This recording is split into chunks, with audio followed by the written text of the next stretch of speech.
Olá, meus amigos, minhas amigas, sou o professor Lac e com muito prazer, muita satisfação, vamos para mais uma grande aula para vocês. Essa aula é a continuação do nosso querido assunto da Lei 13.146 de 2015, que é a lei que consagra o Estatuto da Pessoa com Deficiência. Parte 2. Como disse para vocês, a nossa aula nós teremos 4 partes. A primeira parte já está gravada, já está disponível para vocês, agora é a parte 2. A parte 2, iremos abordar dos assuntos dos artigos número 10 até o artigo 52. Sem soma de dúvidas, né? Sem dúvida nenhuma, essa aqui é a maior parte, né? Maior parte aí das 4 aulas aí. Por quê? Porque nós vamos trabalhar os direitos, tá? Quais são os direitos que as pessoas com deficiências têm, que a legislação atribuiu esse direito a essas pessoas, né? Esse é o assunto, a pauta da aula de hoje, né? Então, olha aí a ementa da lei, né? Lei 13.146, institui a Lei Brasileira de Inclusão da Pessoa com Deficiência, o Estatuto da Pessoa com Deficiência, né? Esta lei é uma lei muito detalhada, tá? É um estatuto muito detalhado, um estatuto grande, inclusive, né? Nós temos aqui a parte geral, tá? E nós temos a parte especial. A parte especial, ela é mais o que? A parte processual, né? A parte processual aí, a parte específica referente à justiça, né? Vou falar dos crimes, inclusive, né? Na aula de hoje, nós vamos trabalhar 2 direitos fundamentais.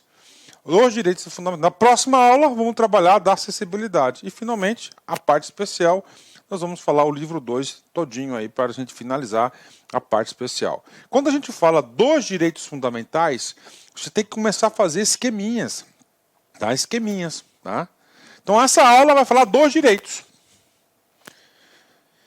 São quantos direitos? 10. 10 direitos.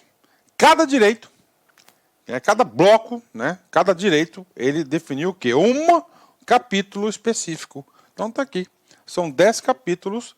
Cada capítulo nós vamos falar de uma série de direitos específicos, organizado. Então olha aí, a gente percebe, o que eu percebo, né? Que é uma lei estritamente organizada, né? Ele organizou certinho, título 2, dos direitos fundamentais. Cada capítulo corresponde a um bloco de direitos, né? Vamos lá, leitura dos nossos direitos, os direitos das pessoas com deficiência. Primeiro direito, o direito à vida. Claro que é o bem jurídico, o mais precioso bem jurídico existente é a vida, né? Então, o direito à vida é o primeiro bem, né? É o primeiro direito. Segundo direito, direito à habilitação e à reabilitação. Ó. Habilitação do quê? Da sua condição física, né? E a reabilitação também. Então, ele vai estar o quê? Ele vai estar sempre tentando se reabilitar a sua condição física, né? Ok, capítulo 3º, do direito à saúde. 4º direito, direito à educação. 5º direito, direito à moradia. 6º direito, direito ao trabalho. Já no direito do trabalho, o legislador teve tanta preocupação que o quê? Dividiu o direito do trabalho em 3 seções, em 3 partes, né? Primeiro, uma parte geral, que ele vai tratar do trabalho, da inclusão do trabalho de forma geral. A seção número 2 vai falar da habilitação profissional e da reabilitação profissional. Essa habilitação e essa reabilitação é diversa do capítulo 2. Ó, direito à habilitação e reabilitação dele, da saúde. E a outra é mais específica, é do trabalho. Tá? Da habilitação e da reabilitação do trabalho. Né? 7. Direito à assistência social. 8. Direito à previdência social. 9. Direito à cultura, esporte, turismo e lazer. E, finalmente, né, o direito número 10, que é o direito ao transporte e à mobilidade. A mobilidade, ele ir e vir, né, ele poder se locomover. Então, esses são os direitos fundamentais, consagrados do artigo 10 até o artigo 52. Bacana? Pronto, e agora? Eu sempre faço isso, né? Eu gosto de trazer o quê? Eu gosto de trazer uma geral para o aluno. Tá? Então, o aluno, é muito importante que o aluno ele tenha o quê? Uma noção geral do assunto. Uma noção geral do assunto, porque com uma noção geral do assunto, ele consegue depois ir o quê? Parte a parte mais específica. Parte a parte mais específica. Então, isso aqui é a parte geral. Agora a gente vai trabalhar o que? O capítulo 1º, que é o direito à vida. Tá? Vamos lá. Muito fácil, apesar que é uma aula com muitos artigos, muito texto, né? Mas não existe tanta complexidade aqui no entendimento, né? Quando a gente fala em direitos, ele é bastante claro, né? Então a lei aí já é bastante clara em relação a isso, então fica fácil, né? Artigo 10, vamos lá. Compete ao poder público garantir a dignidade da pessoa com deficiência ao longo de toda a vida. Então, compete ao poder público garantir a dignidade da pessoa com deficiência ao longo de toda a vida. Tá? É o direito à vida, né? Parágrafo único. Em situação de risco, emergência ou estado de calamidade pública, a pessoa com deficiência será considerada vulnerável, devendo o poder público adotar medidas para sua proteção e segurança, né? Olha aí, uma situação de exceção, né? Então tem uma situação de risco, né? Uma situação de emergência ou de calamidade pública, a pessoa com deficiência ela é considerada vulnerável, ou seja, ela vai ter uma proteção especial da administração, uma proteção especial do poder público. Então ele é considerado o quê? Vulnerável. Inclusive, essa palavrinha aqui, considerado vulnerável, devia estar em negrito, né? Vamos ver se depois aqui, se eu não esquecer, eu vou marcar em negrito para que o seu material conste isso, né? Artigo 11, vem comigo, né? Olha só, nós estamos estudando o quê? O direito à vida. Nós já vimos que o artigo 10º, né? Qual que é o comando? Olha, o Estado deve garantir o quê? Né? A dignidade da pessoa com deficiência ao longo de toda a vida. Bacana.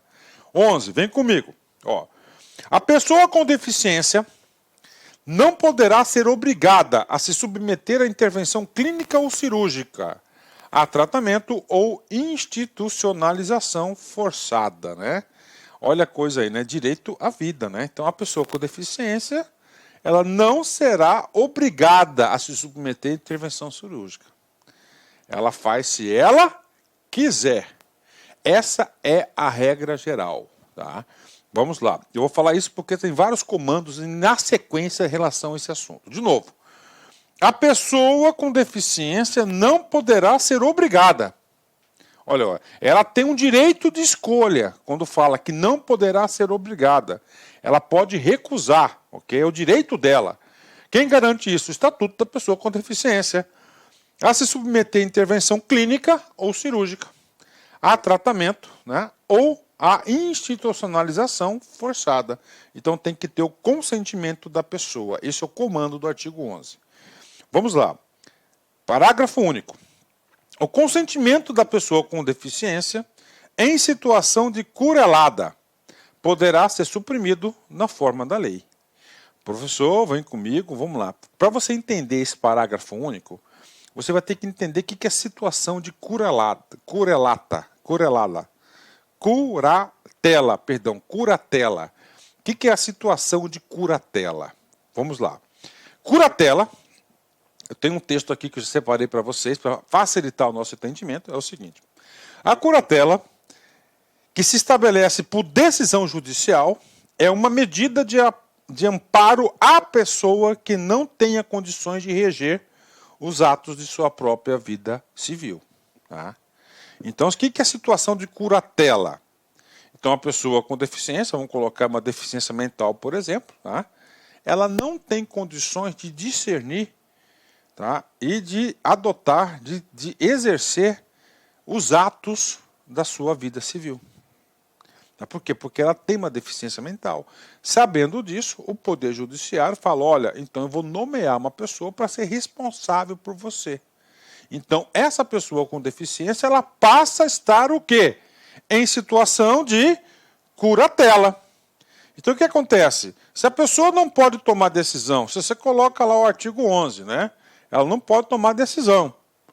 Né? A pessoa com deficiência. Então, a pessoa que está nomeada em nome dela poderá tomar decisão por causa da situação da curatela. Ó, o consentimento da pessoa com deficiência em situação de curatela poderá ser suprimido na forma da lei. Tá? Olha aí, poderá ser suprimido. E essa forma da lei é essa lei que a gente vai falar já nos próximos artigos aí, né? Vamos lá. Artigo 12, tá? Artigo 12, ainda na situação de curatela. Tá? O consentimento prévio, livre, esclarecido da pessoa com deficiência é indispensável para a realização de tratamento, procedimento, hospitalização e pesquisa científica, né? Então a pessoa lá, né, portadora de deficiência, ela tem que ter o seu consentimento, tá? Aí o seguinte, professor concurseiro, tá? Esse consentimento ele não é simples. Tá? O legislador fez questão de atribuir qualidades a esse consentimento. Então o consentimento tem que ser prévio, ou seja, antes, livre e esclarecido da pessoa com deficiência, né? Então essa aí é a regra geral. É claro, se a pessoa com deficiência tiver condições aí, tá? Se tiver condições aí de discernir e tomar essa decisão. Agora, em caso de pessoa com deficiência em situação de curatela, deve ser assegurada a participação no maior grau possível para a obtenção do consentimento, né? Então, mesmo que a pessoa esteja lá, né, em uma situação de curatela, tá? Ela deve ser ouvida aí, né, até você ter aí o maior grau de compreensão dessa pessoa para ela ser hospitalizada, né? Cara, o legislador aqui, nesse estatuto, ele foi bem detalhado, bem detalhista, né? Cara, é muita coisa aqui que a gente vai estudar. Então observa, eu que já estou acostumado aí já há um bom tempo trabalhar com legislações específicas, né? Eu digo para vocês que aqui ele aprofundou, tá? Ele foi um cara, ele aprofundou bastante em relação a isso, né? Vamos lá, parágrafo 2º, tá?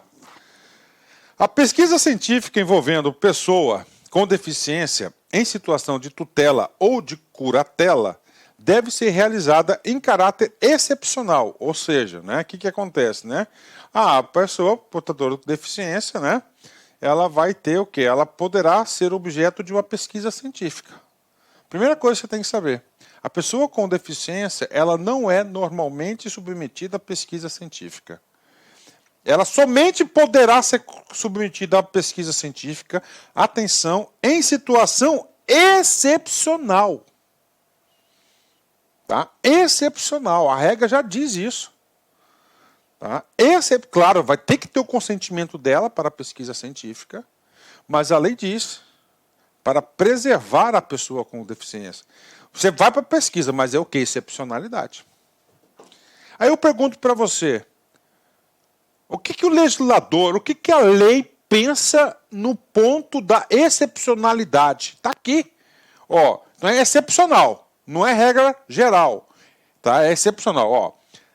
Em quais termos? Apenas para a saúde, apenas quando houver indícios de benefício direto para a sua saúde ou para a saúde de outras pessoas com deficiência. E desde que não haja outra opção de pesquisa de eficácia comparável com a participantes não tutelados ou curatelados, né? Então é o seguinte, ó, pessoa com deficiência pode ser objeto de pesquisa científica? Pode, mas de caráter excepcional. Assim que é cobrado na prova. Você tem que fazer a combinação dos dispositivos. E o que é o caráter excepcional? Quando ela é submetida em caráter excepcional à pesquisa científica, e o objeto dessa pesquisa, preste muita atenção, tá? Somente nessas hipóteses que podem ser submetidas à pesquisa científica, né, houver indícios de benefício direto para a sua saúde ou para a saúde de outras pessoas com deficiência. Então está aí para você. E desde que não haja outra opção de pesquisa de eficácia comparável com participantes não tutelados ou curatelados, né? Então essa aqui é a situação muito importante aqui, tá? Então pode ser submetida? Pode, mas dentro desses termos, né? O último artigo do direito à vida, né? Do direito à vida, vamos lá. A pessoa com deficiência somente será atendida sem o seu consentimento, olha só, né? Então, regra geral e absoluta é o seguinte, né? Vamos lá. Ela só pode ser atendida por procedimento cirúrgico, hospitalizado, com o seu prévio consentimento. Se ela não está em condições de ser ouvida, tem que ouvir o quê? O seu curador. Tá? E claro que tem que dar abertura no máximo grau possível para que a própria pessoa se manifeste sobre o assunto. Agora, Vamos imaginar, cara, o cara sofreu um acidente. Ele está ali, morre ou não morre. Ele não tem condições de decidir dar o autorizo do consentimento livre, prévio, esclarecido. Não tem condições de fazer esse consentimento. E ele não tem nenhum tutor, nenhum curador. E agora, professor? Agora é o seguinte, né? Vem lá. Em casos de risco, de morte e de emergência em saúde, olha só, somente em caso de risco, de morte e de emergência em saúde, tá? Resguardado o seu superior interesse e adotadas salvaguardas legais cabíveis. Então, neste caso, tá? Em risco iminente de morte e emergência de saúde, né, poderá ser atendido, né, sem o seu consentimento prévio, livre e esclarecido. Então, essa aí é a regra. Claro, né? Isso aí é normal, né? Isso aí é normal, né? Isso aqui é o quê? Para preservar a sua vida, né? Seu maior bem jurídico, né? E aí, professor? Cara, tranquilo, de boa, né? Muito de boa, né? Pronto? Primeiro, direito pago. Vamos para o segundo direito, que é o direito à habilitação e à reabilitação. Se a pessoa é portadora de deficiência, significa dizer que ela tem o quê? Ela tem uma deficiência de longo prazo. Nós vimos isso na aula parte 1. Longo prazo. Mas aí, professor, existem alguns casos que é possível você reabilitar a pessoa, né? Essa deficiência, ou você reduzir bastante os efeitos dessa deficiência. Então, isso é a reabilitação, a habilitação e a reabilitação. Tá? O processo de habilitação, tá? Habilitação e reabilitação é um direito da pessoa com deficiência. Ponto, bingo, né? Então está garantido, né? Vamos lá. É o processo de habilitação e reabilitação. Agora vamos falar sobre esse processo de habilitação e de reabilitação. O que envolve esse processo de habilitação e reabilitação? Está aqui. O parágrafo único, ele é claro em relação a isso. Inclusive o parágrafo único aqui eu deixei todo ele negrito, sombreado e itálico para dar o destaque necessário a essa informação. Tem por objetivo o desenvolvimento de potencialidades, tem o objetivo de desenvolvimento de potencialidades, talentos, habilidades e aptidões físicas, cognitivas, sensoriais, psicossociais, altitudinais, profissionais e artísticas que contribuam para a conquista da autonomia da pessoa com deficiência e a sua participação social em igualdade de condições e oportunidades com as demais pessoas. Então, isso que é o processo de habilitação e reabilitação. Vou ler de novo, né? Vamos lá, isso aqui é importante, né? Não podemos ter preguiça, cara.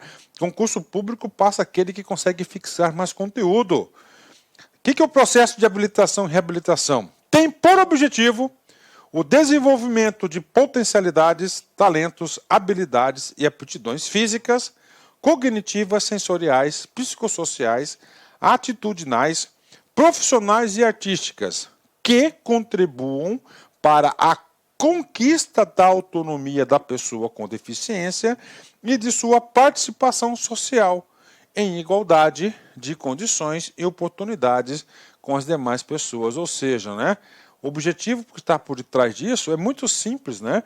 Nós queremos o quê? Que as pessoas com deficiência sejam incluídas na sociedade de forma igualitária, que ela possa se desenvolver, possa ter uma profissão, que ela possa ter aí, tá certo, os seus dons, aí, os seus talentos desenvolvidos para contribuir com a sociedade, né? Dentro do direito de habilitação e reabilitação, o artigo 15º, né, 15. O processo mencionado no artigo 14, qual que é o processo de habilitação e reabilitação? Desta lei baseia-se em avaliação multidisciplinar das necessidades. Multidisciplinar, várias disciplinas, né? Habilidades e potencialidades de cada pessoa, observadas as seguintes diretrizes. Agora, qual que é o trabalho do artigo 15, né? Dentro desse trabalho de habilitação e reabilitação, ele vai traçar para a administração pública o quê? Algumas diretrizes para desenvolver todo esse trabalho de habilitação e reabilitação.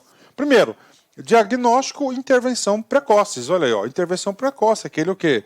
Aquele tratamento precoce, não esperar o quê? A doença se desenvolver para poder tratar. 2. Adoção de medidas para compensar a perda ou limitação funcional, buscando o desenvolvimento de aptidões. Então, adoção de medidas para compensar, né? Se você tem determinada deficiência na locomoção, né, você vai ter que compensar isso em outra coisa, né? Isso que significa atuação permanente, integrada e articulada de políticas públicas que possibilitem a plena participação social da pessoa com deficiência. Olha só, né? Atuação permanente, integrada e articulada de políticas públicas que possibilitem a plena participação social da pessoa com deficiência. 4. Oferta de rede de serviços articulados. Oferta de rede de serviços articulados com atuação intersetorial nos diferentes níveis de complexidade para atender às necessidades específicas das pessoas com deficiência. 5. Prestação de serviço próximo ao domicílio da pessoa com deficiência, inclusive na zona rural, respeitadas a organização das redes de atenção à saúde, RAIS, nos territórios locais e nas normas do Sistema Único de Saúde, SUS. Então, essas aqui são o quê? São as diretrizes para a reabilitação, né? Artigo 16. Isso, já passou aqui, né? Nos programas e serviços de habilitação e de reabilitação para a pessoa com deficiência são garantidos, tá? Nos programas e serviços de habilitação. Então, o que significa isso? Tá? Significa que a administração pública deverá, segundo o Estatuto da Pessoa com Deficiência, elaborar programas específicos de habilitação e reabilitação das pessoas com deficiência. E agora, qual que é o trabalho desse artigo? Esse artigo 16. O trabalho do artigo 16 nada mais é de falar o seguinte: olha, a administração pública, você tem a obrigação de instituir esses programas. Só que você deverá garantir os seguintes tópicos. Primeiro, organização, serviços, métodos, técnicas e recursos para atender as características de cada pessoa com deficiência, né? De cada pessoa, então é nada padronizado. Acessibilidade em todos os ambientes e serviços. Acessibilidade, né? O que é isso? Você ter acesso, né? O cara é cadeirante, né? Cadeira tem que ter... Tem que ser porta de 90 centímetros, salvo engano, né? 90 centímetros. O que acontece? A porta é de 60 centímetros, o cara não vai passar. Então você tem que garantir o quê? Acessibilidade, né? Tecnologia assistida. Nós vimos lá atrás, né? Tecnologia de reabilitação, materiais e equipamentos adequados e apoio técnico profissional de acordo com a especificidade de cada pessoa com deficiência. Capacitação continuada de todos os profissionais que participem dos programas e serviços, né? Então, essas aqui são as garantias dos programas e serviços de habilitação e reabilitação do governo, né? Último último artigo, artigo 17. Nós estamos estudando o que nesse artigo? Qual que é o capítulo? Capítulo 2º, que é o direito à habilitação e à reabilitação. Nós vimos aqui que teremos programas, né, específicos para isso e tudo mais, né? Os serviços do SUS e do SUAS, que é a rede de assistência social, não é isso?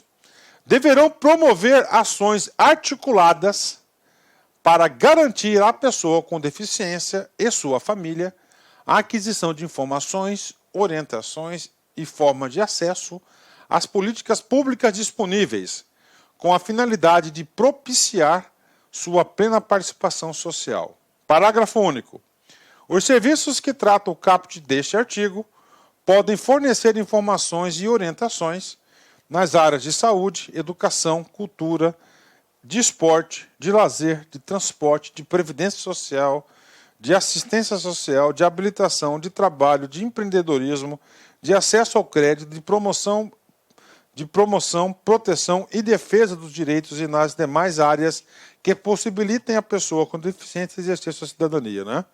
Então é o seguinte, o que está falando aqui? Que o SUS, né, e o SUAS deverão promover o quê? Informações e orientações. Então, essas informações e orientações deverão também atender todos esses tipos de serviços públicos que nós temos, que o Estado brasileiro oferta também. Pronto, tá? Então, o item 2, o capítulo 2, que é o direito à habilitação e reabilitação, está pago. Terceiro direito, tá? Direito à saúde, tá? Com certeza, né? Direito à saúde. Inclusive, o direito à saúde e o direito à educação serão os capítulos maiores. Tá? Se ele tem uma deficiência, significa dizer o quê? Que ele tem um problema de saúde. Tá? E, com certeza, o organismo dele ele não está nas suas faculdades plenas aí e normais, né? Então tem alguma coisa. Então, claro que esse tópico de saúde aqui, ele vai ser o quê? Ele vai ser mais detalhado. Tá? É um dos mais importantes, né? Mais importantes aí em relação aí à pessoa com deficiência, é o tópico direito à saúde. Artigo 18, vem comigo. É assegurada a atenção integral à saúde da pessoa com deficiência, em todos os níveis de complexidade, por intermédio do SUS, garantindo acesso universal e igualitário. Ah, professor, como que o governo, como que a administração pública irá garantir o direito à saúde? Através do quê? Da rede do SUS. Olha o SUS aí, né? Parágrafo 1º. É assegurada a participação da pessoa com deficiência na elaboração das políticas de saúde e a ela destinadas. Olha só. É assegurada a participação da pessoa com deficiência na elaboração das políticas de saúde e a ela destinadas, né? Professor, como que a administração pública vem garantir esse dispositivo da lei?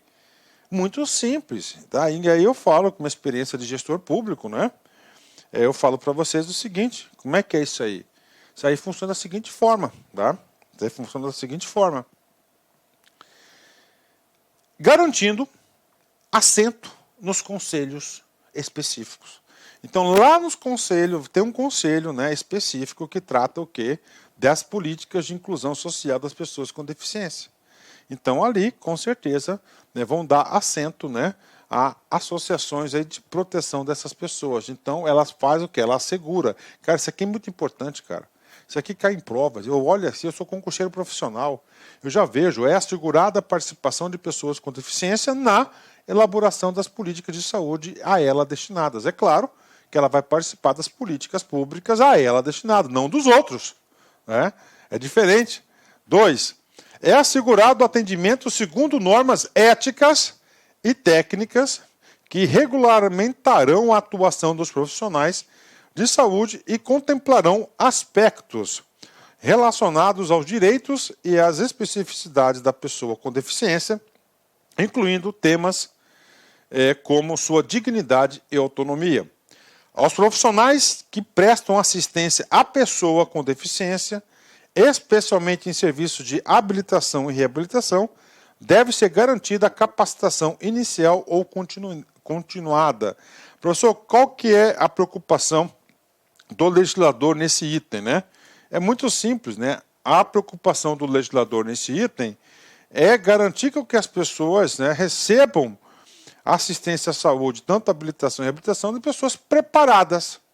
Não é qualquer um que vai prestar esse tipo, né? Não é qualquer um que vai prestar esse tipo aí de... Não é qualquer um que vai prestar esse tipo de assistência. Tá? Então ele tem que fazer o quê? Tem que ter uma capacitação inicial e tem que ter uma capacitação continuada. Né? Parágrafo 4º. As ações dos serviços de saúde pública destinados à pessoa com deficiência devem assegurar. Tá? Olha aí, ó, devem assegurar. Então aqui, ó, são atribuições aí, ó, necessárias. Primeiro, diagnóstico e intervenção precoces realizados por equipe multidisciplinar. Atenção, ó, intervenção precoce, aparece muito isso, né? Ou seja, ele não quer esperar o legislador que a doença evolua para ser tratado. Então ele quer precoce, antes, né? Ele quer prevenção, né? Vamos lá, diagnóstico e intervenção precoces realizados por equipe multidisciplinar. 2. Serviços de habilitação e de reabilitação, sempre que necessários para qualquer tipo de deficiência, inclusive para a manutenção da melhor condição de saúde e da qualidade de vida. Atendimento domiciliar multidisciplinar, tratamento ambulatorial e intervenção. Campanhas de vacinação. Atendimento psicológico, inclusive para seus familiares e atendentes pessoais. Ah, professor, então eu sou membro da família, eu tenho direito a tratamento psicológico? Sim. Quem garante isso? Né? Quem garante isso é a Lei 13.146 de 2005. 6. Respeito à especificidade, à identidade de gênero e à orientação sexual da pessoa com deficiência. Atenção sexual e reprodutiva, incluindo o direito à fertilização assistida, né? Ah, então a pessoa com deficiência, portador de deficiência, tem direito à fertilização assistida? Tem, tá? Claro que tem, está aí, inciso número 7 do parágrafo 4º. Então tem direito sim. Isso aqui são direitos, né, que devem assegurar. Tá? 8. Informação adequada e acessível à pessoa com deficiência e seus familiares sobre a sua condição de saúde. Serviços projetados para prevenir a ocorrência e o desenvolvimento de deficiências e agravos adicionais. Promoção de estratégias de capacitação permanente das equipes que atuam no SUS, em todos os níveis de atenção no atendimento à pessoa com deficiência, bem como a orientação a seus atendentes pessoais. 9. Oferta de ortoses, próteses, meios auxiliares de locomoção, medicamentos, insumos e fórmulas nutricionais, conforme as normas vigentes no Ministério da Saúde, né? Ou seja, né, pelo que está escrito aqui, né, resumindo para vocês, o legislador ele quis garantir às pessoas portadoras com deficiência o quê?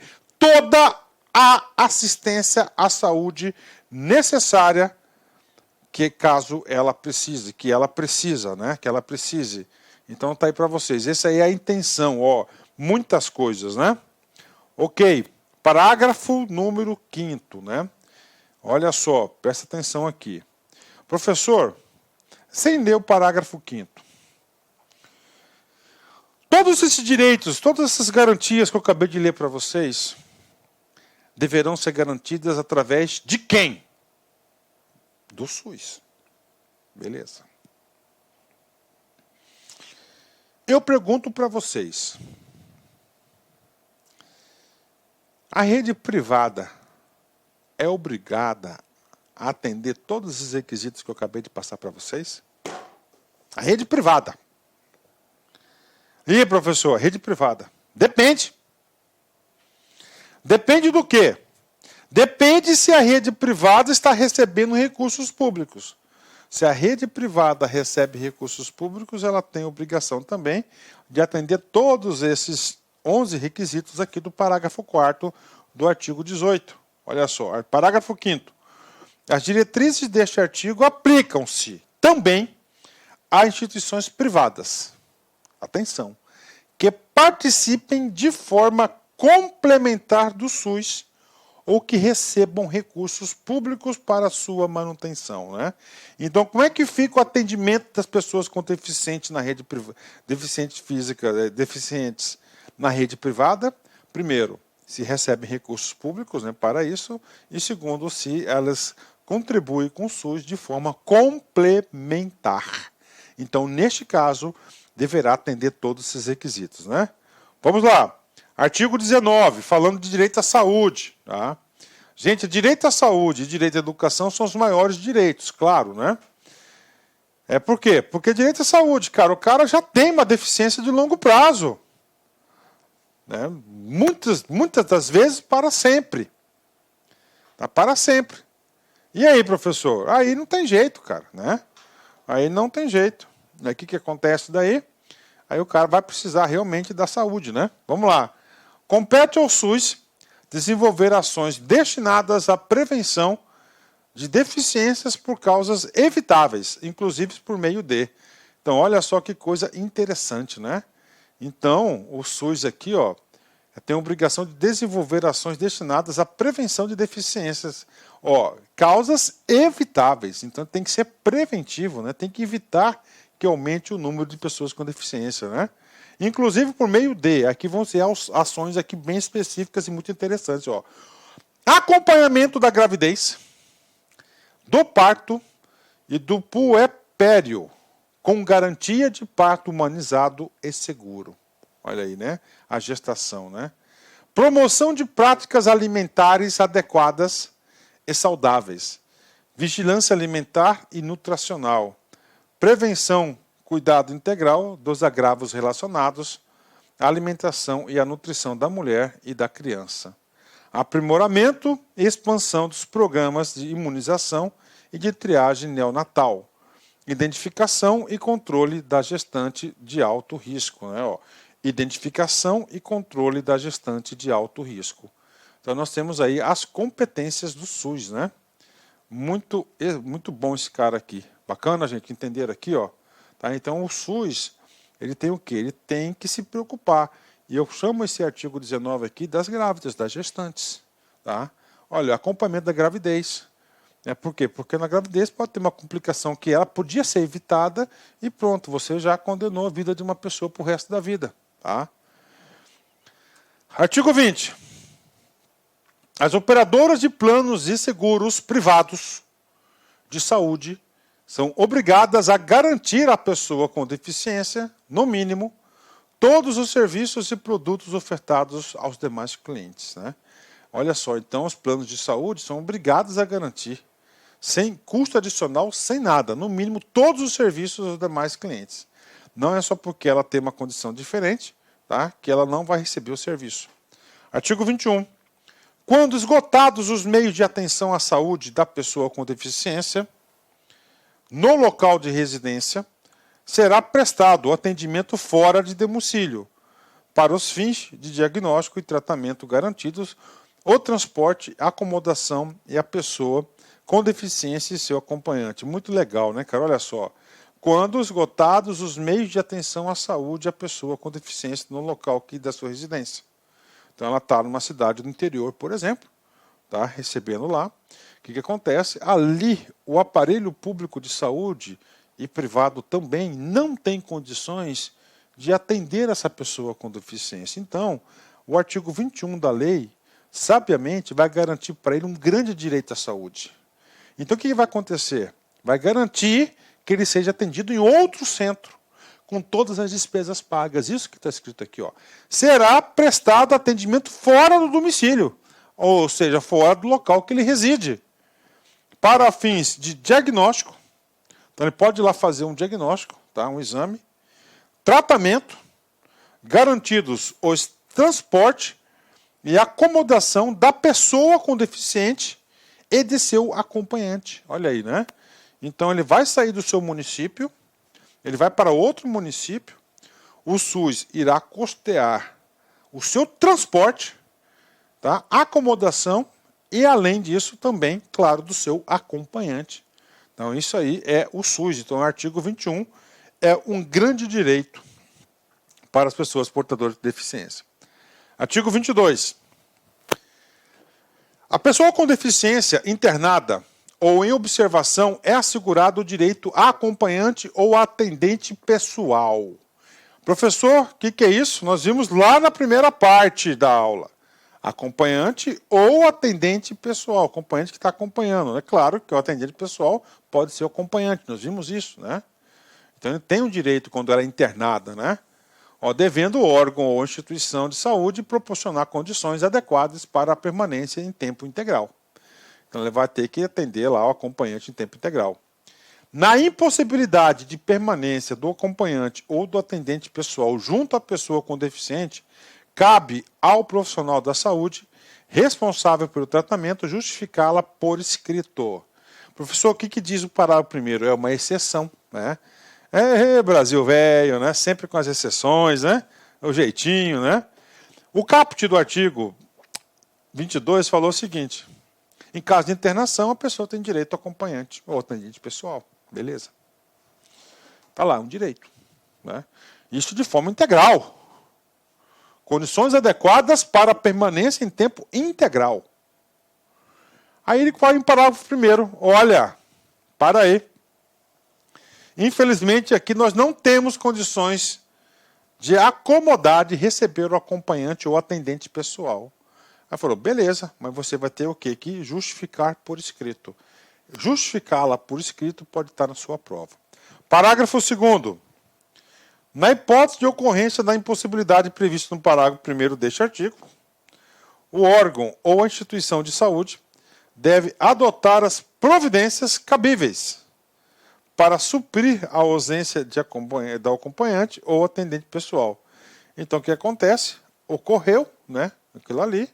Para evitar que isso ocorra várias vezes, aí ele fala aí que a instituição de saúde deve adotar aí providências para superar esse não atendimento de direito ao acompanhante ou atendente pessoal. Artigo 23. Vamos lá. São vedadas todas as formas de discriminação contra as pessoas com deficiência, inclusive por meio de cobrança de valores diferenciados por planos de seguros privados de saúde em razão de sua condição. Então tá aí, né? Então, no Brasil, cara, se você ler eu conheço um pouquinho das leis do Brasil, né? O Brasil é um país, né, que combate aí a discriminação em todas as suas formas, né? Então quem está falando ali, ó, para plano de saúde, cara, plano de saúde, você não vai poder discriminar, tá? Os seus clientes lá, né, os seus usuários do plano de saúde, só porque são deficientes, tá? Inclusive o seguinte, você está proibido, aí está até em vermelho, destacado aqui, ó, de cobrar valores diferenciados para isso, tá? Então tá aí um limite para, né, um limite muito importante aqui para quem? Um limite muito importante para os operadores de plano de saúde. Artigo 24. É assegurado à pessoa com deficiência o acesso aos serviços de saúde, tanto públicos quanto privados, e as informações prestadas e recebidas por meio de recursos de tecnologia assistida e de todas as formas de comunicação previstas no inciso 5 do artigo 3º. Né? O que é o inciso 5? Fala da comunicação lá, né? Toda forma de interação dos cidadãos abrange opções de línguas e libras, visualização de textos em braille, sistema de sinalização e assim por diante, né? Então é o seguinte, ele tem que receber todas as informações, tanto em público quanto privado, tem que ter acesso às informações e tem que ter tecnologia assistida, tem que ter sinalização horizontal no solo, entendeu? Tem que ter todos o sistema de acessibilidade possíveis e imagináveis aí que a lei traz, né? Artigo 25, vamos lá. Os espaços dos serviços de saúde, tanto público quanto privados, devem assegurar o acesso da pessoa com deficiência em conformidade com a legislação em vigor. Ou seja, nós temos uma legislação em vigor, que é uma legislação federal e depois tem estadual e municipal, que ela trata do quê? De acessibilidade. Então é o seguinte, todos os espaços de saúde, aí é obrigação para a unidade de saúde, mediante a remoção de barreiras. Então não pode ter barreiras, barreiras é um obstáculo. Por meio de projetos arquitetônicos, de ambientação, de interior e de comunicação que atendam às especificidades das pessoas com deficiência física, sensorial, intelectual e mental. Ou seja, o artigo 25, tá, ele está obrigando o quê? Tá? Está obrigando o quê? Ele está obrigando que as unidades de saúde adequem todas as suas estruturas para receber as pessoas com deficiência. Tá? Essa é uma obrigação. Tá? Todas, portas mais largas, não é isso? Tem que ter toda a sinalização horizontal, guias, braille, sinalização, tudo. Todas as normas de acessibilidade. Artigo 26, que é o último artigo da saúde. Os casos de suspeita ou confirmação de violência praticada contra a pessoa com deficiência serão objeto de notificação compulsória pelo Serviço de Saúde Público e Privados, à autoridade policial e ao Ministério Público, além dos conselhos dos direitos da pessoa com deficiência. Então parou. Tá? O que acontece? Nós estamos falando de direito à saúde. É claro que a saúde tem várias unidades de saúde, PSF, tem UPA, tem policlínicas, tem hospitais, enfim, tem vários, né? Centros de referência, são todos o quê? São unidades de saúde. Beleza, são unidades de saúde.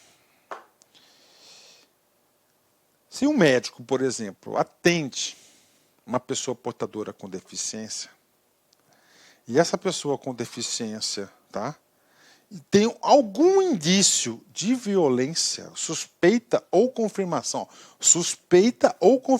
de violência praticada, ele tem a obrigação compulsória de quê? De notificar a polícia, o Ministério Público e o Conselho dos direitos da pessoa com deficiência. Se ele não o fizer, ele já está incorrendo aí em infração administrativa no mínimo. Tá? Então isso aqui vai para preservar. Então ele é compulsória. O que é compulsória? Algo que você não escolhe, que você não tem liberdade, você é obrigado. Tá? Para os efeitos desta lei, consideram-se violência contra a pessoa com deficiência qualquer ação ou omissão praticada em local público ou privado que lhe cause morte ou dano ou sofrimento físico ou psicológico, não é? Até o sofrimento psicológico, tá, gente? Então ele tem obrigação compulsória de notificar as autoridades. Pronto, né? Agora a gente vai para o direito à educação, tá? Direito à educação. Nós sempre falamos do direito à saúde, vários dispositivos importantes, agora a gente vai falar do direito à educação. Claro que o direito à educação é muito importante, né? Muito importante mesmo. Artigo 27, vem comigo. A educação constitui direito da pessoa com deficiência. Claro que é um direito, né? Assegurada sistema educacional inclusivo. Isso cai em prova. Então, qual que vai ser, né, o sistema de educação para as pessoas com deficiência? Sistema educacional inclusivo, para incluir a pessoa, né, no âmbito da convivência escolar. Em todos os níveis, todos os níveis, e aprendizado ao longo de toda a vida, de forma a alcançar o máximo de desenvolvimento possível de seus talentos e habilidades físicas, sensoriais, intelectuais e sociais, segundo suas características, interesses e necessidades de aprendizagem. Então está aí, né, o direito à educação. Também um pouco longo, né? Porque a educação é importante, né, muito importante como a saúde, né? Parágrafo único. É dever do Estado. Agora, olha que coisa interessante, né? Lá na saúde, é dever de quem? Dever do Estado. Agora, eu trabalhei na Secretaria de Educação do Estado de Mato Grosso, tá? E lá eu pude perceber que as nossas crianças, tá? Eu pude perceber que as nossas crianças, ela tem o seguinte, que as nossas crianças, eu percebi que as nossas crianças, tá? Eu percebi que as nossas crianças é o seguinte, tá? Que em muitos casos, em muitos pontos, as nossas crianças recebiam a primeira noção de educação na escola. Está errado. Tá? Está errado. Na escola tem, mas ela tem que receber também aonde? Na família. É dever do Estado, direito à educação. É dever da família e dever da comunidade escolar e da sociedade. Então, esse direito à educação que tem a pessoa com deficiência, ela é compartilhada também com obrigação do Estado, obrigação da família, da comunidade escolar e da sociedade. Isso cai em prova.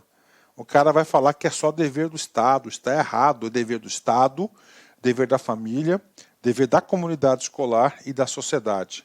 Assegurar a educação de qualidade à pessoa com deficiência, colocando-a a salvo de toda forma de violência, negligência e discriminação.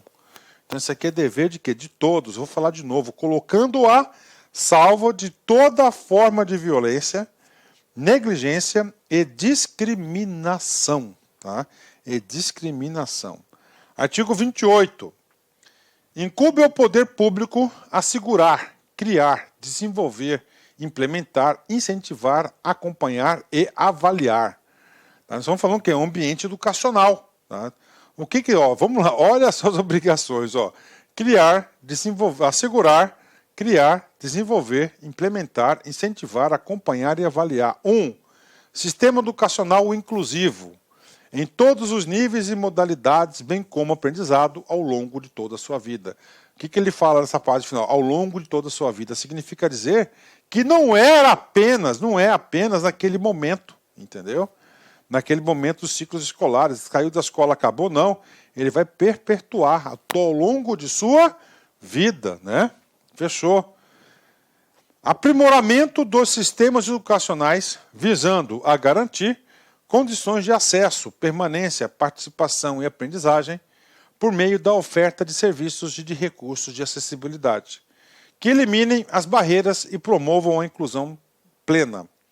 Projeto pedagógico que institucionalize o atendimento educacional especializado, assim como os demais serviços e adaptações razoáveis, para atender às características dos estudantes com deficiência e garantir o seu pleno acesso ao currículo, em condições de igualdade, promovendo a conquista e o exercício de sua autonomia.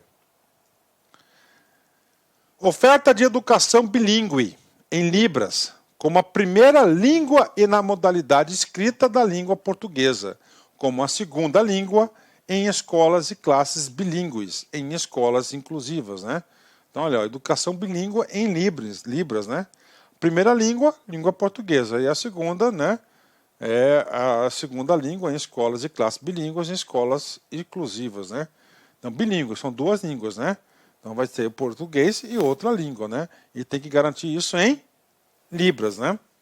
4. Adoção de medidas individualizadas e coletivas em ambientes que maximizem o desenvolvimento acadêmico e social dos estudantes com deficiência, favorecendo o acesso, a permanência, a participação e a aprendizagem em instituições de ensino. 6. Pesquisas voltadas para o desenvolvimento de novos métodos e técnicas pedagógicas, de materiais didáticos, de equipamentos e de recursos de tecnologia assistida. 7. Planejamento de estudo de caso, de elaboração de plano de atendimento educacional especializado, de organização de recursos e serviços, de acessibilidade e de disponibilização e usabilidade pedagógica de recursos de tecnologia assistida, né? Vou fazer a leitura desses dispositivos aqui, né? São muitos, cara, são muitos, né? Isso aqui é o seguinte, isso aqui depois você tem que dar uma lida para aprofundar, né? Ó, participação dos estudantes com deficiência e as suas famílias nas diversas instâncias de atuação da comunidade escolar, adoção de medidas de apoio que favoreçam o desenvolvimento dos aspectos linguísticos, culturais, vocacionais e profissionais, levando-se em conta o talento, a criatividade, as habilidades e os interesses do estudante com deficiência, adoção de práticas pedagógicas inclusivas pelos programas de formação inicial e continuada de professores e oferta de formação continuada para atendimento educacional especializado, formação e disponibilização de professores para o atendimento educacional especializado de forma de tradutores e intérpretes de Libras e guias, intérpretes e profissionais de apoio, oferta de ensino da Libras. Isso aqui cai em concurso, tá? Tanto é que está destacado aqui.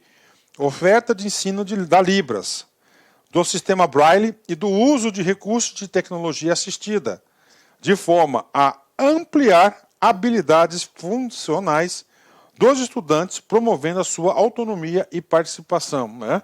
Olha a quantidade de direitos, né?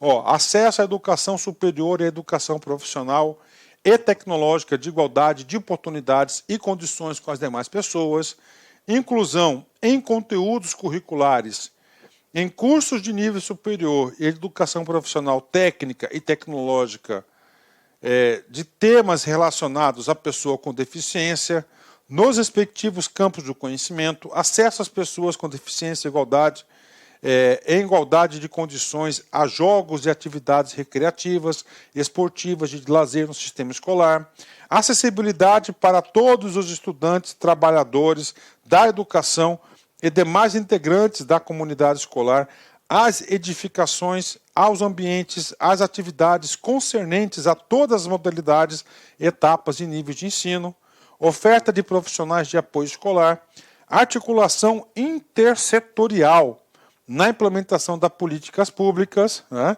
Então, terminamos aí, né? Nós temos 18 itens, né, que devem ser garantidos no âmbito escolar. É isso mesmo, 18 itens, né? Vamos lá.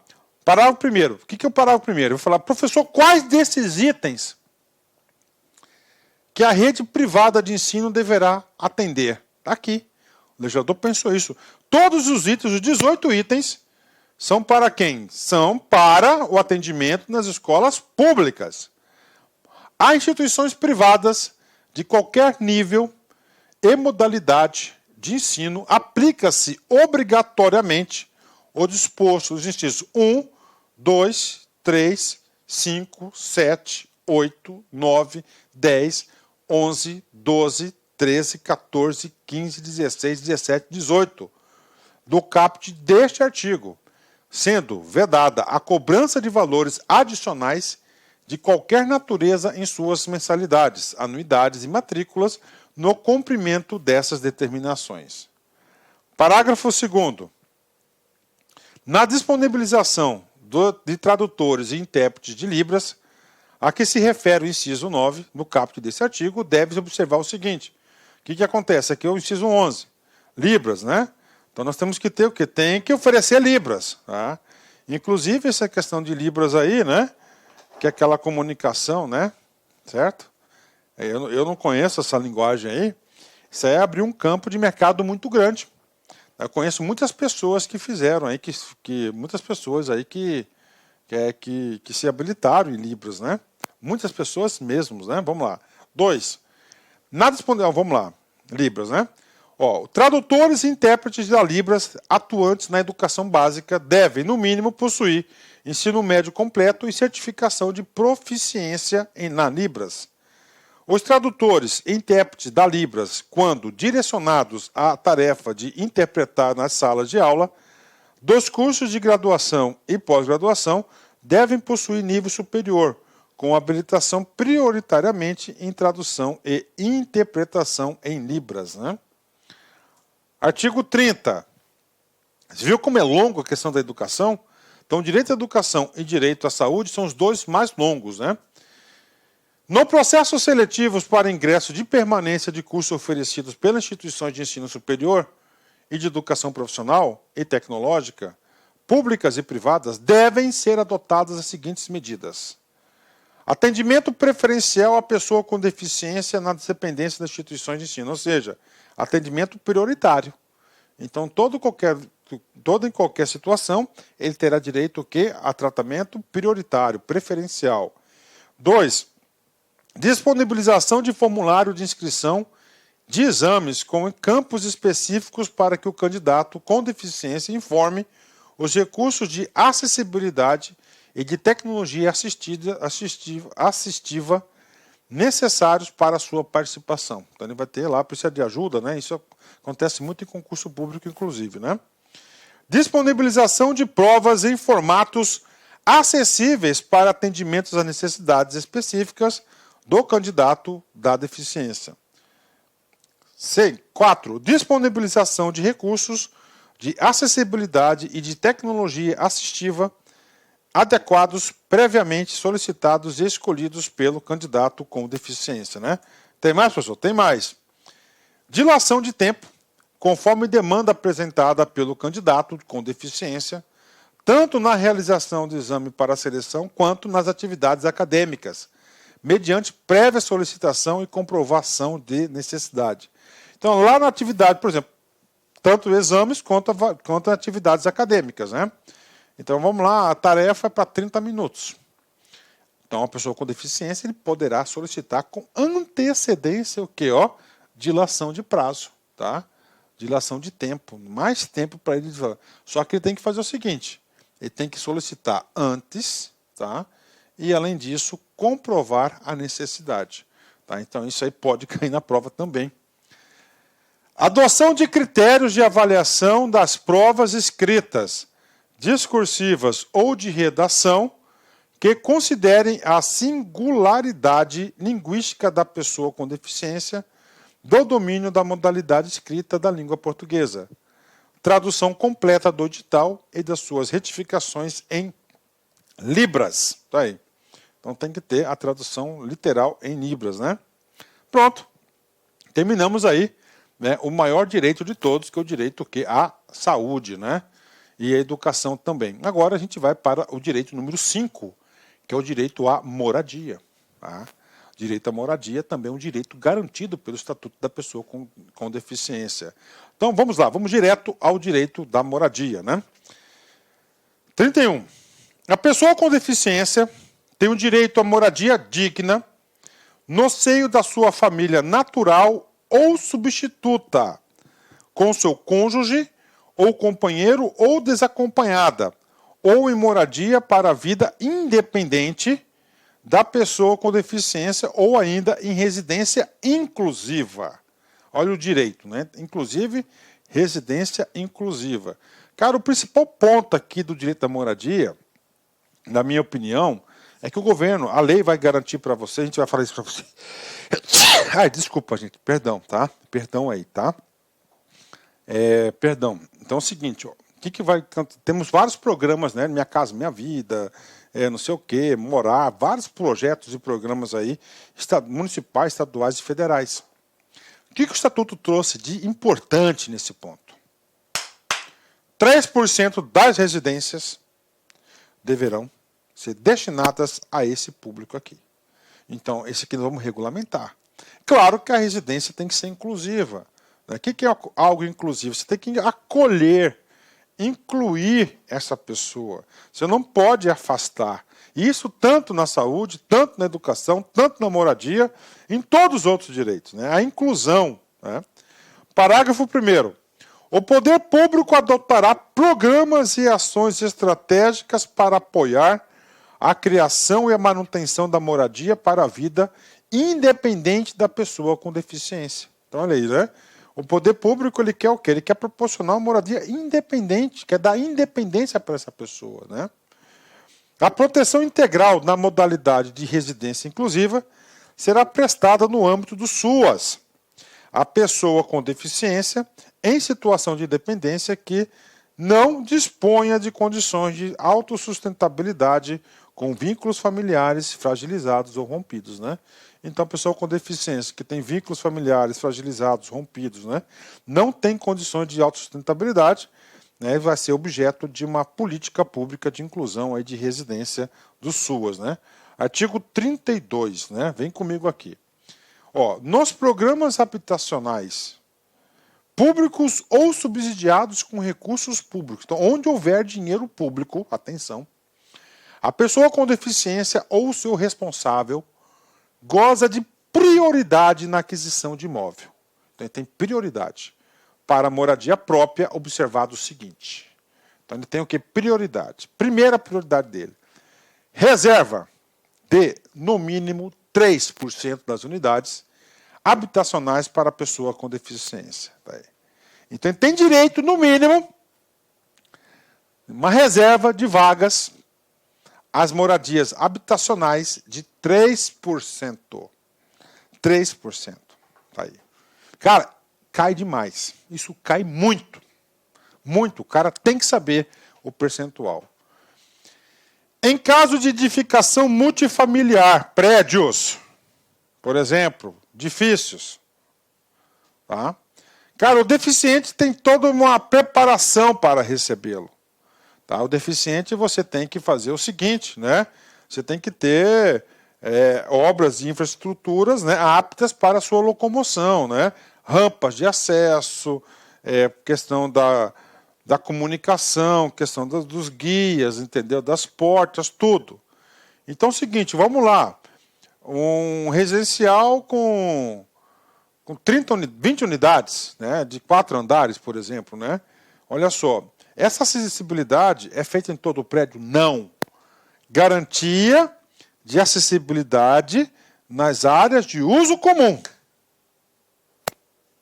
Então, nas áreas de uso comum, garantia de acessibilidade. Tá?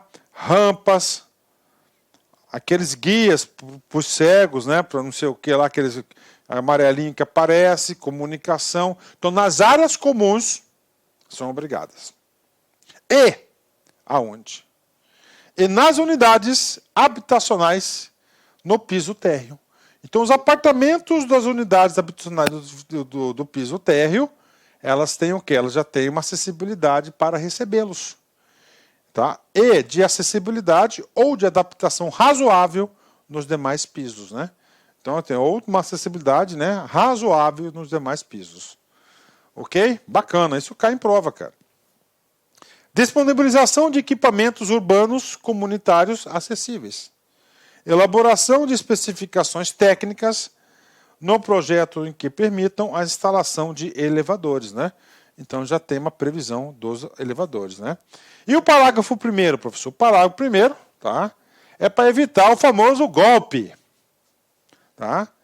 O brasileiro é foda, né, cara? É o tal do golpe, né? Tá aí, cai quem quer. Como assim, professor? Cara, o cara faz o seguinte, o cara vai lá, tem 3%, ele tem toda uma diferenciação, toda uma preferência, pum, bimbo, um imóvel. Fica lá 4 anos, vende, coloca o dinheiro no bolso e participa do outro programa. Não, não pode. Porque o parágrafo primeiro, ele fala apenas uma vez.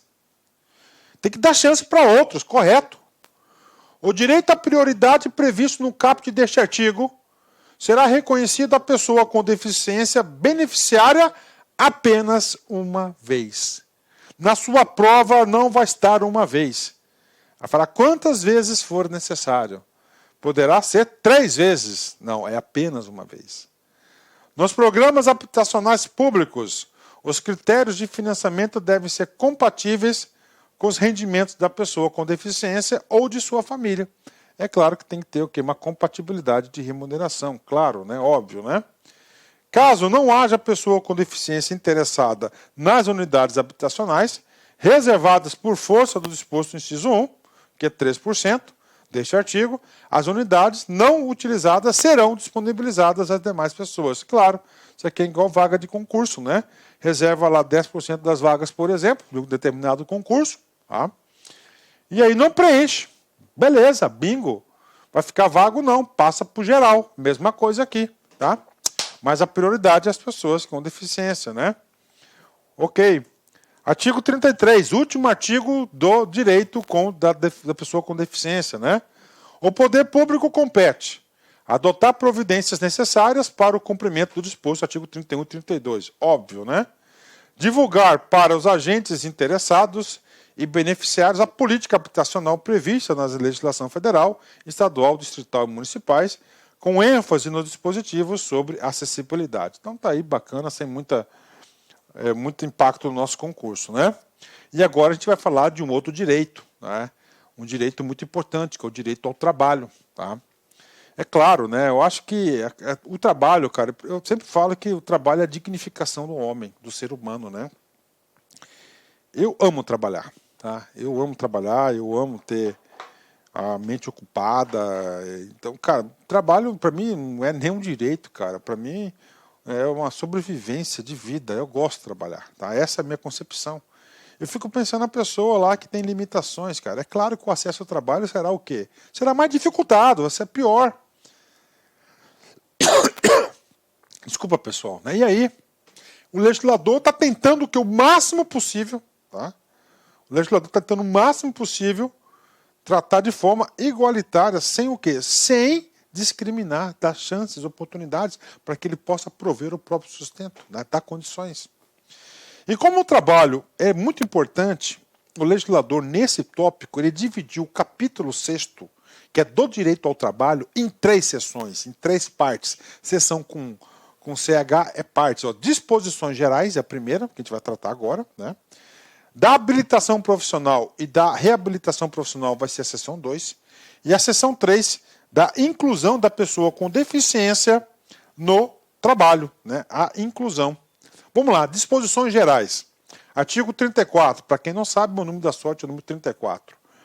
A pessoa com deficiência tem direito ao trabalho de sua livre escolha e aceitação em ambiente acessível e inclusível, em igualdade de oportunidades com as demais pessoas. Então ele quer o quê?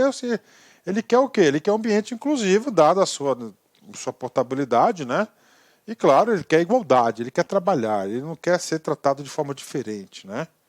As pessoas jurídicas de direito público, privado ou de qualquer natureza são obrigadas a garantir ambientes de trabalho acessíveis e inclusivos, né? Então isso aqui é uma regra geral, tá? Então esse sujeito aqui é uma regra geral. Todas as organizações deverão garantir ambientes de trabalho acessíveis e inclusíveis, né? Todas as empresas. Por isso que a prefeitura bate duro aí, né? Por tal do alvará.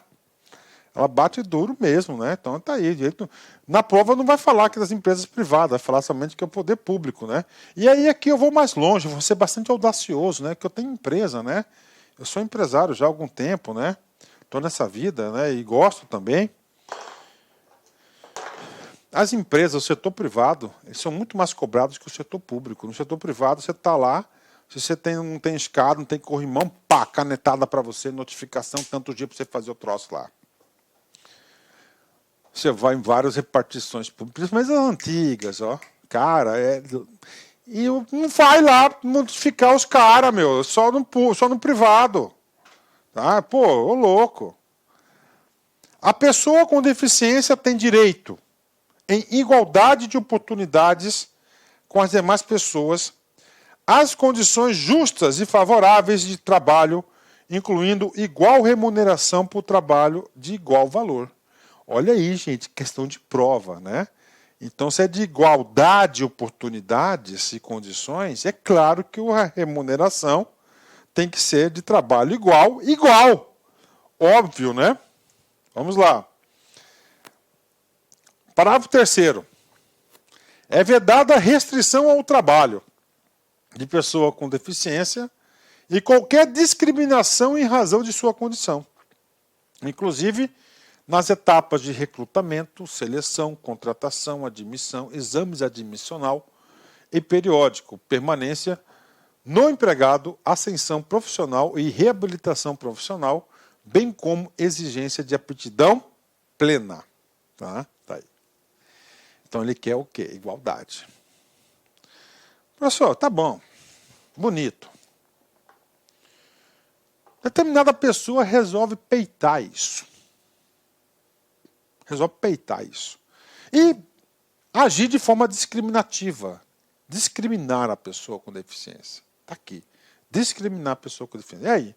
Aí é o seguinte. Dentro dessa lei, lá na nossa aula número 4, tá? Que a gente vai trabalhar os artigos, salvo engano, os artigos 76 até o 95, né? Você vai cair lá no artigo 88. O que é 88? É um crime. É um crime. Vou ler para vocês aqui o 88. Presta atenção. Estou falando um caso concreto que a pessoa... Aí serve para todos os direitos, quem não respeitou os direitos. Aí claro que a gente vai estudar a tipologia dos crimes, né? Todos eles. Aqui, artigo 88. Praticar, induzir ou incitar discriminação. Praticar, induzir ou incitar discriminação da pessoa em razão da sua deficiência. Pena. Reclusão, não detenção, cadeia mesmo, cana, de 1 a 3 anos de multa. Olha aí, de 1 a 3 anos de multa. Então, se o cara aí discriminar, cara, uma pessoa com deficiência, ele pode cair no 88 da Lei 13.146, que é reclusão de 1 ano a 3 anos e mais multa, né? Pô, professor, bacana, mas tem que ser assim mesmo, senão o povo não obedece, né, cara? Infelizmente, cara. Parágrafo 4º. A pessoa com deficiência tem direito à participação e ao acesso a cursos, treinamentos, educação continuada, planos de carreira, promoções, bonificações e incentivos profissionais oferecidos pelo empregador em igualdade de oportunidades com os demais empregados. Óbvio, né?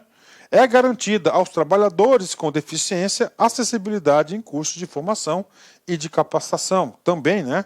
É garantido, né? Não tem nada, né? Tá certo, né? Artigo 35. Última parte das disposições gerais do trabalho. É finalidade primordial das políticas públicas de trabalho e emprego promover e garantir condições de acesso e de permanência da pessoa com deficiência no campo de trabalho. Então, olha só, é finalidade primordial das políticas públicas de trabalho e emprego. Promover e garantir condições de acesso e permanência na pessoa com deficiência no campo de trabalho. Né? Está lá, claro. Né? Os programas de estímulo ao empreendedorismo e ao trabalho autônomo, incluídos o cooperativismo e o associativismo, devem prever a participação da pessoa com deficiência e a disponibilização de linhas de crédito quando necessário. Então tem uma linha de crédito aí específica aí para desenvolver o empreendedorismo, né? E agora, prof, agora a gente vai trabalhar outro assunto do trabalho, tá? Nós vimos o direito número 2, tá? Que é um direito que de habilitação e reabilitação da pessoa com deficiência, dele, né? Como ser humano, né? E agora nós temos uma habilitação e reabilitação também. Só que aqui ela é específica, ela é pontual, ela é para os profissionais, é no trabalho. Ó, da habilitação profissional e da reabilitação profissional. O poder público deve implementar serviços e programas completos de habilitação profissional e de reabilitação profissional para que a pessoa com deficiência possa ingressar, continuar ou retomar o campo de trabalho, respeitado a sua livre escolha, a sua vocação, o seu interesse. Equipe multidisciplinar indicará, com base em critérios previstos no parágrafo 1º do artigo 2º, lá atrás, da lei, programa de habilitação ou reabilitação que possibilite pessoas com deficiência restaurar a sua capacidade e habilidade profissional. Então aqui é exatamente isso. O poder público vai disponibilizar ferramentas aí que venham contribuir para que possibilite, restaurar a sua capacidade e habilidade profissional e até desenvolver outras habilidades, para suprir a deficiência. Ou adquirir novas capacidades e habilidades de trabalho. Está aí, Tá aí.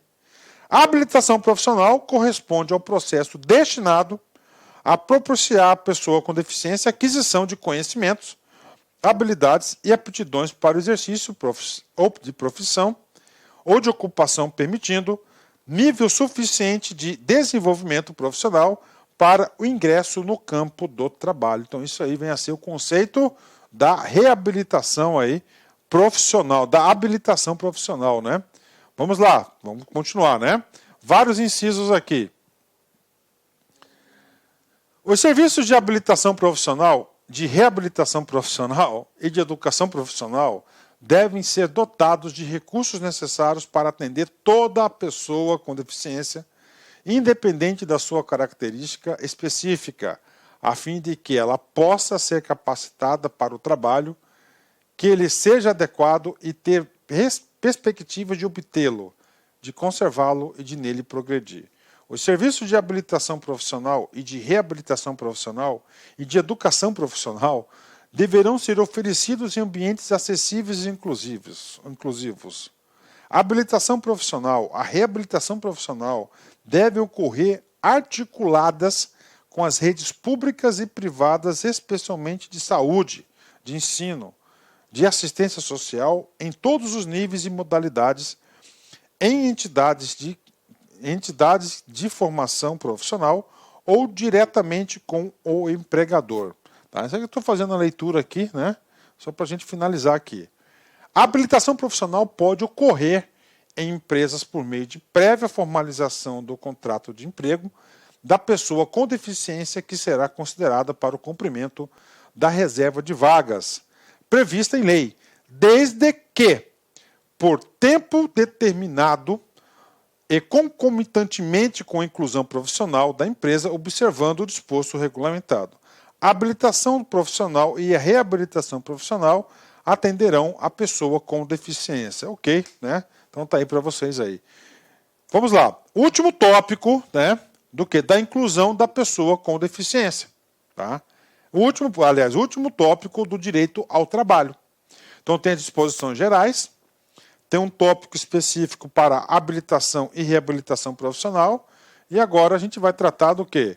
Da seção 3, que é da inclusão da pessoa com deficiência no trabalho.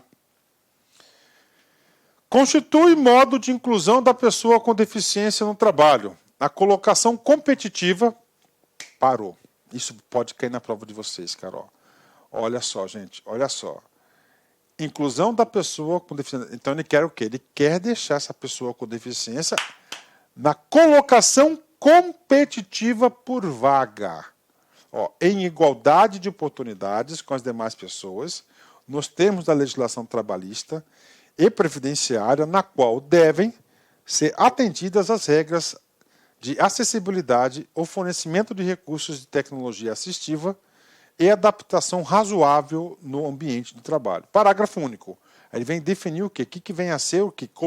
Colocação competitiva. Tá? Então, o que ele quer? Pode ocorrer por meio de trabalho com apoio observado as seguintes diretrizes. Primeiro, prioridade no atendimento à pessoa com deficiência com maior dificuldade de inserção no mercado de trabalho. Provisão de suporte individualizados que atendam a necessidades específicas da pessoa com deficiência, inclusive disponibilização de recursos de tecnologia assistiva, de agente facilitador e de apoio no ambiente de trabalho. Tem mais? Tem mais, né? Respeito ao perfil vocacional e ao interesse da pessoa com deficiência apoiada. Oferta de aconselhamentos e do apoio aos empregados com vistas à definição de estratégias de inclusão e de superação de barreiras, inclusive atitudinais, né? Barreiras de pessoas, né? Você coloca obstáculos, né? Realização de avaliações periódicas, articulação intersetorial das políticas públicas, possibilidade de participação de organizações de sociedade civil. Último artigo do trabalho. A entidade contratada para a realização de processo seletivo público ou privado para cargo, função e emprego será obrigada à observância do disposto nessa lei em outras normas de acessibilidade vigente, né? Então, quando tiver aí, né, processo seletivo público, né, ou privado, né, tipo concurso público, deverão atender aí essas regras aí de acessibilidade. Pronto, trabalho é isso, né? Agora, assistência social, tá? Assistência social. Eu vou fazer o seguinte, eu vou dar uma paradinha para um café, tá? Vou dar uma paradinha para um café, aí eu já volto nesse outro tópico aí, para a gente terminar a parte 2. Clique-claque.